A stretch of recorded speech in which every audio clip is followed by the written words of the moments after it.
I work in security at Disney World, the happiest place on earth, typically. I wouldn't say where I work, as obviously there are some pretty strict rules about the things employees can put online. But I just don't think I can tell this properly without that context. And honestly, I think this may be it for me anyways with this job. I just can't see myself working here any longer now. I've been with the company for 23 years. The first 20 years, I worked in the parks, nabbing shoplifters and rounding up people who were drinking too much for the heat. Occasionally, there'd be a fight to break up, but people usually kept it pretty mild. The heat and walking was getting too much for me the last few years, so I asked to be transferred to somewhere with AC. And the company moved me to one of their resorts. While the working conditions were 110% better, as far as climate control and comfort go, the guests' issues were trickier, mainly domestics. I guess the expense and stress of the vacation got to a lot of people, and I'd be called by neighboring rooms because some mom and dad were yelling at each other. I'd try to suggest that they take a nap or go do separate activities for a bit, and that would usually calm them down. But none of that is what I'm here for. I've got to get this out while I have time. 3 days ago, I got a call from management. Apparently, a couple days before that, housekeeping went into a room that should have been turned over that day. Turnover is when a guest leaves by about 11 a.m. and the next guest checks in around 3 p.m. And all of the guest items were still in the room. Housekeeping made a note of it and moved on. But during the next 2 days, when they entered the room, everything was still there and untouched. I went to check it out, and sure enough, there was an empty room full of luggage, clothes, snacks, some toys, everything a family would need for a vacation. The manager had already looked up the previous reservation, and it was for a family. Dad, mom, 2 little kids. I tried to call the phone numbers they had given, but all I got was voicemail. We were a bit stumped, so I made the call that the housekeeper could clean the room and take the family's personal items to be held until we got in contact with someone. I went digging into the reservation more. The family had arrived 5 days before housekeeping discovered all their stuff. I found that the family had paid a parking fee, and their vehicle description was listed. A quick walk of the parking lots, and I had easily located their vehicle, so that ruled out a car accident or them deciding to just leave all their stuff behind. Next, I saw that they had bought a dining plan. This is when a guest prepays for all their food. They're given a certain number of credits to use for meals.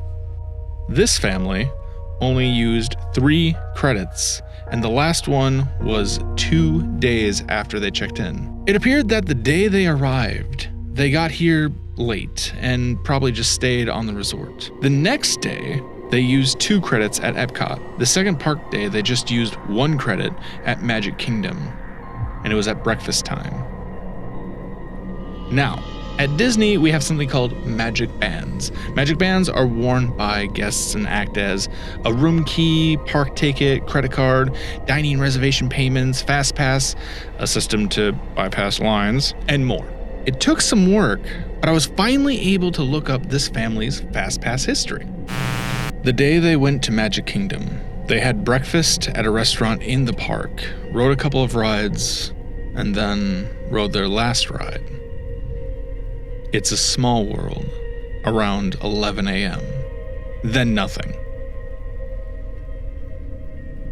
Finally, it was time to bring someone else on this. I called an old co-worker at Magic Kingdom and asked him to pull up the security footage for It's a Small World at the time they wrote it, and made my way over there.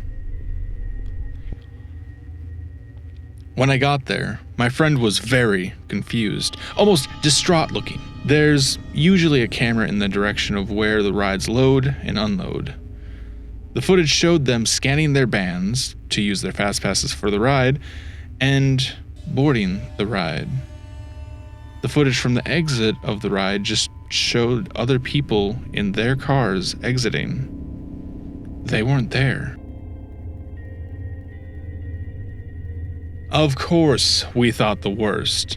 Maybe one of the kids had fallen out and the mom and dad and the other kid got off in the middle of the ride to help and they got injured or killed or stuck in the machinery somewhere. So we shut down the ride, middle of the damn day, turned off that earworm music and turned up the lights. Me and my buddy walked that ride 3 times before we called in help.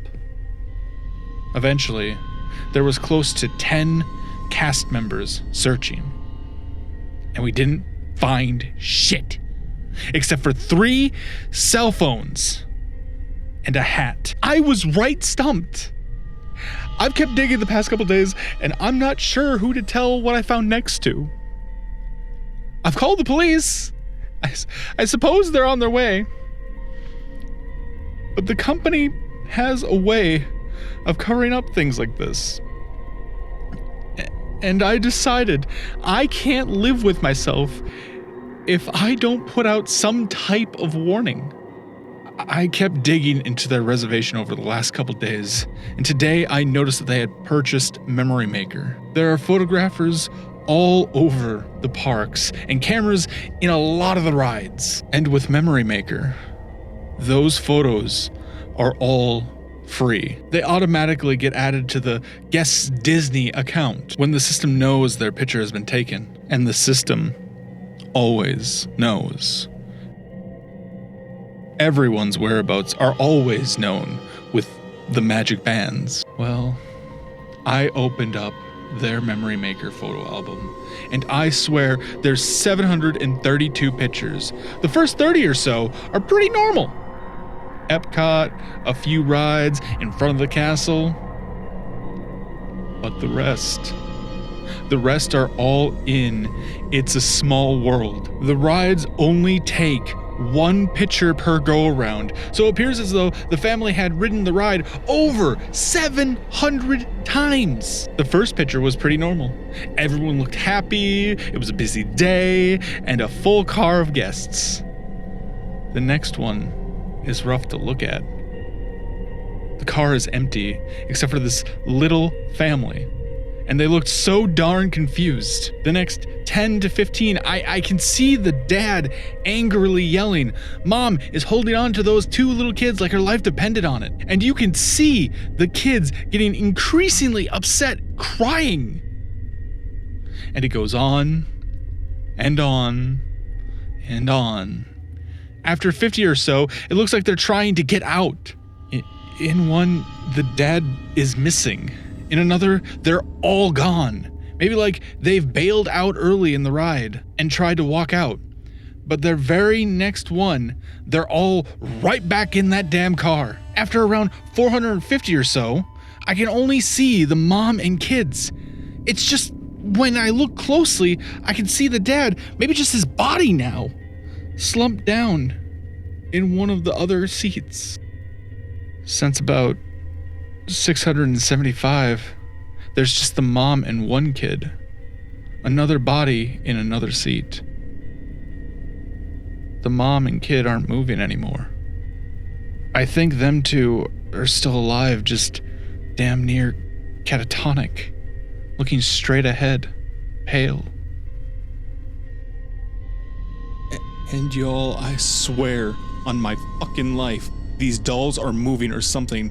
In some of these pictures, I can tell they aren't where they should be. I even saw one with a doll in the car with this family. I see on the local security cameras that the local PD just arrived, so they'll take over soon. I wish I knew what the fuck was going on, but I also wish this damn thing had never landed in my lap. I don't think I'll be able to update this after I talk to the police. I think I'm going to walk out of here and never come back.